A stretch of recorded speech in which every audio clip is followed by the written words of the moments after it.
BJP के मुसलमानों को बीसी जुमरे में शामिल न करने के ऐलान पर वज़ीर आला रेवंत रेड्डी का रद्दअमल सामने आया है। वज़ीर आला रेवंत रेड्डी ने बीजेपी पर सख्त हमला करते हुए सवाल किया कि आंध्र प्रदेश में बीजेपी की हुकूमत इत्तेहादी तौर पर कायम है तो वहाँ दर्ज फहरिस्त ज़ातों एससी की दर्जाबंदी क्यों नहीं की जा रही है। उन्होंने मरकज़ी वज़ीर किशन रेड्डी को मशवरा दिया कि वो एपी के वज़ीर आला चंद्रबाबू नायडू से बात करें और मुस्लिम बरादरी को दी गई 4% बीसी रिजर्वेशन ख़त्म कराएं। रेवंत रेड्डी ने मज़ीद कहा कि बीजेपी रहनुमा किशन रेड्डी और बंडी संजय केसीआर के दौर में ज़ात पर मबनी मरदमशुमारी का मुतालबा क्यों नहीं किया। उन्होंने कहा, हम इस खुफिया बीजेपी बीआरएस गठजोड़ को बेनकाब करेंगे क्योंकि दोनों पार्टियों के पीआरओस एक ही है। रेवंत रेड्डी ने कहा कि कोकापेट रेलवे कोच फैक्ट्री या वरंगल एयरपोर्ट हमारी मुसलसल कोशिशों से मुमकिन हुआ, ये बीजेपी की देन नहीं है। उन्होंने मज़ीद कहा कि हम दहली शराब के सौदे करने नहीं बल्कि तेलंगाना के वाजिबात लेने जा रहे हैं।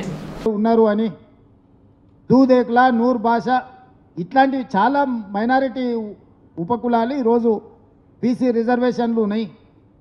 ఈరోజు కులగణన జరిగితే మీరు అధికారం కోల్పోతుందనే దుఃఖంలో కిషన్ రెడ్డి గారు ఈరోజు అడ్డం పడుతున్నాడు బీసీ కులగణన మీద। ఇన్ని మాటలు మాట్లాడుతున్నారు। మా మిత్రుడు కృష్ణమాదిగన్ పాపం కౌగిలించుకున్నారు, బాగానే ఆయనను వినియోగించుకున్నారు ఎన్నికలలో। మరి ఆంధ్రప్రదేశ్లో మీ ప్రభుత్వం ఉంది కదా, ఎందుకు ఏబిసిడి వర్గీకరణ చేయట్లేదు? మాదిగ ఉపకులాలు ఒకనాడు ఆంధ్రప్రదేశ్ తెలంగాణ ఉమ్మడి రాష్ట్రము, ఆ రోజు మాదిగ ఉపకులాలు వర్గీకరణ అమలు జరిగింది కదా। ఈరోజు తెలంగాణలో మేము అమలు చేయడానికి అన్ని నిర్ణయాలు తీసుకున్నాం, ఆంధ్రప్రదేశ్లో మీ ప్రభుత్వం ఉన్న దగ్గర ఎందుకు తీసుకోలేదు కిషన్ రెడ్డి గారు? ఇది మాదిగలకు చేస్తున్న ద్రోహం కాదా? పక్క రాష్ట్రంలో మీరు బీసీలకు ఇస్తున్న 4% రిజర్వేషన్ మీరు రద్దు చేస్తారా? మీకు చిత్తశుద్ధి ఉందా? నీకు ధైర్యం ఉన్నదా కిషన్ రెడ్డి? ఆంధ్రప్రదేశ్కి వెళ్ళి చంద్రబాబు నాయుడును డిమాండ్ చేసి మైనారిటీలకు ఇస్తున్న 4% రిజర్వేషన్ ఆంధ్రప్రదేశ్లో రద్దు చేయించినా నువ్వు?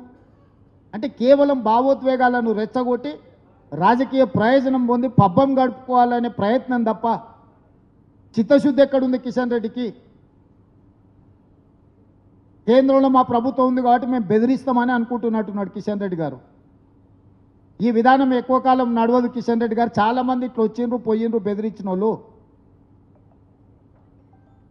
ఇవాళ మేము రాష్ట్ర ప్రభుత్వంగా ఓ బాధ్యత కలిగిన ముఖ్యమంత్రిగా ప్రధానమంత్రులను కేంద్ర మంత్రులను కలిసి రాష్ట్రానికి రావాల్సిన నిధుల మీద అనుమతుల మీద మేము ప్రయత్నం చేస్తున్నాం।